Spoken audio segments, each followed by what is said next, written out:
Welcome to Shane and me. Denslow's Humpty Dumpty, adapted and illustrated by W. W. Denslow. G. W. Dillingham Co., Publishers, New York. Humpty Dumpty. Humpty Dumpty was a smooth, round little chap with a winning smile and a great golden heart in his broad breast. Only one thing troubled Humpty, and that was that he might fall and crack his thin white skin. He wished to be hard all the way through, for he felt his heart wabble when he walked or ran about. So off he went to the black hen for advice. This hen was kind and wise, so she was just the one for him to go to with his trouble. "Your father, old Humpty," said the hen, "was very foolish and would take warning from no one. You know what the poet said of him? Humpty Dumpty sat on a wall. Dumpty had a great fall. All the king's horses and all the king's men cannot put Humpty Dumpty together again." So you see, he came to a very bad end, just because he was reckless and would not take a hint from anyone. He was much worse than a scrambled egg. The king, his horses, and his men did all they could for him, but his case was hopeless. And the hen shook her head sadly. "What you must do," continued the hen, as she wiped a tear from her bright blue eye, "is to go to the farmer's wife next door and tell her to put you into a pot of boiling hot water. Your skin is so hard and smooth, it will not hurt you, and when you come out, you may do as you wish. Nothing can break you. You can tumble about to your heart's content, and you will not break nor even dent yourself."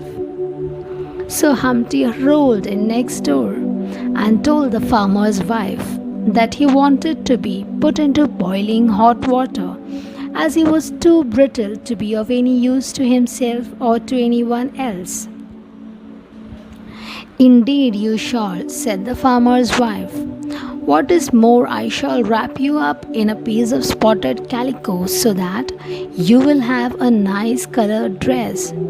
You will come out looking as bright as an Easter egg." So she tied him up in a gay new rag and dropped him into the copper kettle of boiling water that was on the hearth. It was pretty hot for Humpty at first, but he soon got used to it and was happy, for he felt himself getting harder every minute.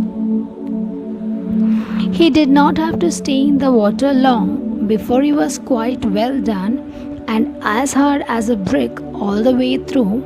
So untying the rag, he jumped out of the kettle as tough and as bright as any hard-boiled egg. The calico had marked him from head to foot with big, bright red spots. He was as gaudy as a circus clown, and as nimble and merry as one. The farmer's wife shook with laughter to see the pranks of the little fellow, for he frolicked and frisked about from table to chair and mantelpiece.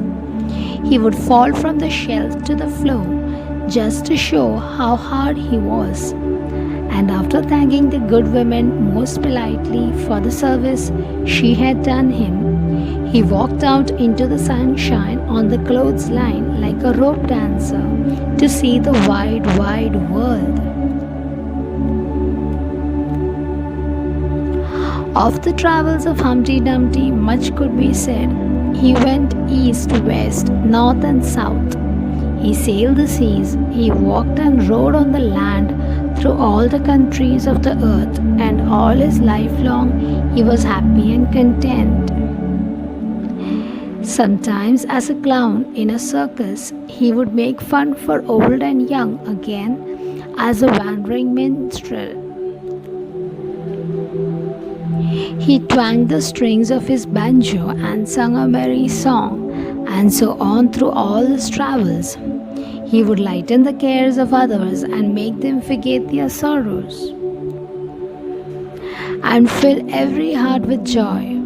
But wherever he went, in sunshine or in rain, he never forgot to sing the praises of the wise black hen nor the good kind farmer's wife who had started him in life, hardened against sorrow, with a big heart in the right place for the cheer and comfort of others. Thank you for watching. Please do subscribe if you are new to my channel.